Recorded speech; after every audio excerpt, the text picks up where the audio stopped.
Well, you mentioned the word inflation there. You recently said you have no short-term answer to bring down gas prices. But as you know, it's not just gas prices now. Rents are up. The cost of everyday items are up. Inflation in the U.S. is at a 13-year high. So when specifically should Americans expect those prices to come down? Well, look, first of all, the significant reason why prices are up is because of COVID affecting the supply chain.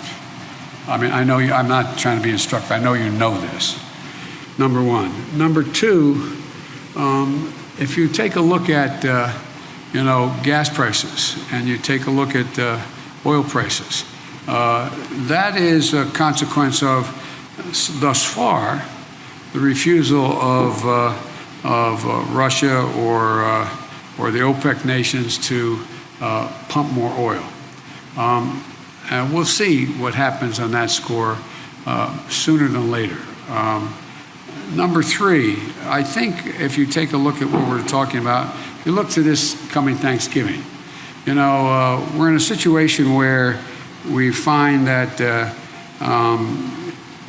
we are in a very different circumstance. Last Thanksgiving, as I said, this year we're working on a supply chain issue. But last Thanksgiving, I sat down with my wife, my daughter, and my son-in-law. This Thanksgiving, we're all in a very different circumstance. Things are a hell of a lot better, and the wages have gone up higher, faster than inflation, and we have generated. If you take a look at what economy is growing, the United States is growing. It has problems, mainly because of COVID and supply chain. He thinks that he's worried about this being inflationary or going to be negative impact in the economy. I think that I've made it clear to Joe, and will continue to, and we will, that as I've apologized for repeating it, Peter, but 17 Nobel laureates in economics said it's going to lower inflation, raise wages, increase competition. I will not support a reconciliation package that expands social programs and irresponsibly adds to our $29 trillion in national debt that no one seems to really care about or even talk about. Nor will I support a package that risks hurting American families suffering from historic inflation. Simply put, I will not support a bill that is this consequential without thoroughly understanding the impact that it'll have on our national debt, our economy, and most importantly, all of our American people.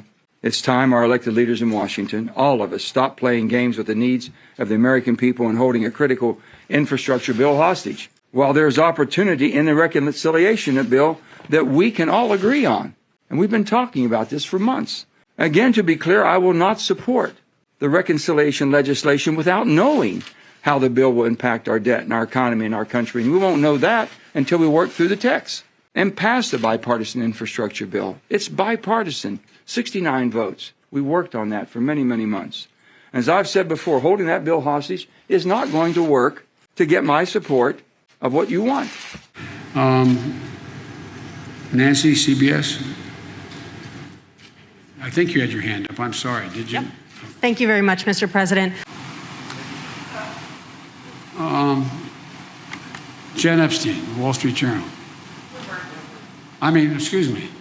I beg your pardon. Bloomberg. I hope I got it. I got it. Thank you. Especially since my granddaughter works for you guys in a different circumstance. So I got it. I'm in trouble. Well, I'm going to ask a very Bloomberg question. Okay. I called on the Wall Street Journal, Catherine. I got the wrong one. Sorry. Let's try the real Wall Street Journal. Thank you very much. We are the real Wall Street Journal. Mr. President, you tweeted earlier asking Virginia and New Jersey residents to vote. Democrat Terry McAuliffe is struggling in a state that you won by 10 points.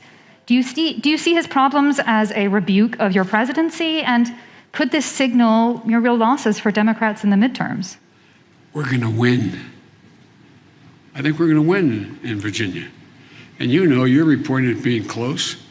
But the fact that China, trying to assert, understandably, a new role in the world as a world leader, not showing up, come on.